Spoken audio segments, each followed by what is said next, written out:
महत्वपूर्ण बात यह है कि सम्राट अशोक बिहार की धरती के पुत्र थे। बिहार से जुड़े हुए प्रतीकों के प्रति ऐसा लगता है कि कांग्रेस और उसके सहयोगी दलों ने कोई ठेका ऐसा ले रखा है उन्हें अपमानित करने का, कि भारत की पहचान के प्रतीक, भारत के सम्मान के प्रतीक, भारत के इस निशान पर हुए ऐसे आक्रमण के बचाव का जो प्रयास हुआ है, इस पर आपको देश से माफी मांगनी चाहिए। जम्मू कश्मीर में इंडी गठबंधन की सरकार के मुखिया और मुख्यमंत्री उमर अब्दुल्ला जी द्वारा जिस प्रकार से भारत के राजकीय चिन्ह अशोक स्तंभ के बारे में अवमाननापूर्ण बात कही गई है, ये इंडी गठबंधन और कांग्रेस के सहयोगी दलों में भारत की पहचान, भारत के सम्मान के प्रति किस प्रकार के हिकारत का भाव है, उसको यह दर्शाती है। अगर उमर अब्दुल्ला जी को लगता है कि वहां पर यह नहीं होना चाहिए, तो यह कहीं ना कहीं मैं उनसे पूछना चाहता हूं कि जिस ढंग से इसका अपमान किया गया उसके बारे में तो कुछ बोलना चाहिए। और हजरत बल की मस्जिद मुस्लिम समाज की भारत में सबसे मुकद्दस मस्जिद में से एक है, जहां पर या यूं कहूं सबसे मुकद्दस मस्जिद मानी जाती है, क्योंकि वहां पर यह मान्यता है कि पैगंबर हजरत मोहम्मद साहब का मुई मुकद्दस बाल रखा हुआ है। मगर इसका अपमान उस दिन नजर नहीं आया था जब अक्टूबर 1993 में आतंकवादियों ने कब्जा कर लिया था,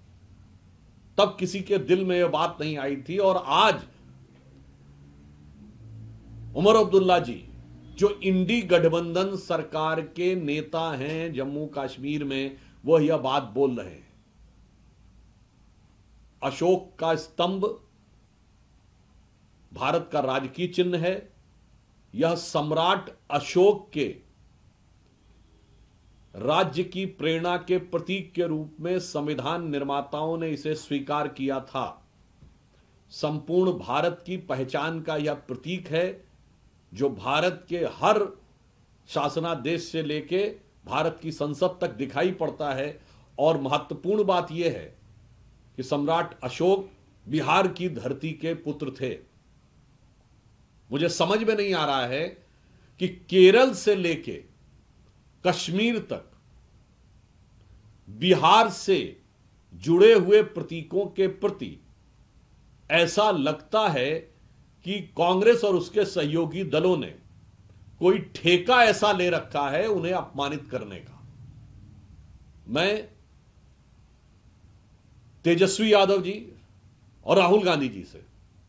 इन दोनों से साफ पूछना चाहता हूं कि देश की पहचान के प्रतीक के ऊपर यह हमला, उस पर आपकी चुप्पी, और फिर आपके नेता का उसके प्रति यह बयान, उस पर आपकी चुप्पी बहुत गहरे और गंभीर सवाल खड़े कर रही है। या फिर मैं यह पूछना चाहता हूं राहुल गांधी जी से और तेजस्वी यादव जी से कि तेजस्वी जी तो पटना की उस रैली में थे जो इमारत शरिया ने बुलाई थी, जिसमें उन्होंने यह कहा था कि उनके लिए देश का संविधान बाद में है और उनकी पहचान पहले है। तो मैं इमारत शरिया के झंडा बरदार इन दो बिगड़े दिल शहजादों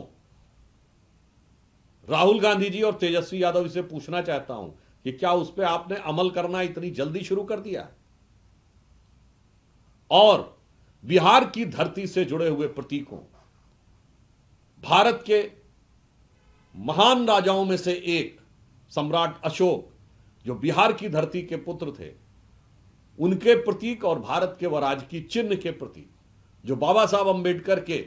संविधान के ऊपर भी अंकित है, उसके प्रति ऐसे विचार एक बार फिर ये साफ दर्शाते हैं कि ये संविधान को ताक में रख के, संविधान को जेब में रखकर अपनी सियासत को संविधान से ऊपर रखना चाहते हैं और बिहार की धरती से जुड़े प्रतीकों के अपमान करने में कोई कोर्स कसर नहीं उठा रखते हैं। इसलिए हम इन दोनों नेताओं से साफ साफ और इंडी गठबंधन के सारे दलों से साफ और स्पष्ट जवाब चाहते हैं कि भारत की पहचान के प्रतीक, भारत के सम्मान के प्रतीक, भारत के इस निशान पर हुए ऐसे आक्रमण के बचाव का जो प्रयास हुआ है, इस पर आपको देश से माफी मांगनी चाहिए। यदि कांग्रेस पार्टी और इंडी गठबंधन के दल ये सोचते हैं कि वो इस मुद्दे के ऊपर तटस्थ रहेंगे, चुप रहेंगे, तो भारत की जागरूक जनता भली बात ही समझती है और बिहार की राजनीतिक दृष्टि से अत्यंत सक्रिय जनता इस बात को बहुत पैनी नजर से देख रही है। याद रखना चाहिए कि जब भारत के निशान के सम्मान की बात होगी तो उसमें या तो आप इस तरफ हैं या उस तरफ हैं, तटस्थ होने की कोई संभावना नहीं है। तो मैं रामधारी सिंह दिनकर जी की इस पंक्ति से उनको आगाह करना चाहता हूं कि समर शेष है नहीं पाप का, भागी केवल व्याध, जो तटस्थ हैं समय लिखेगा उनका भी अपराध।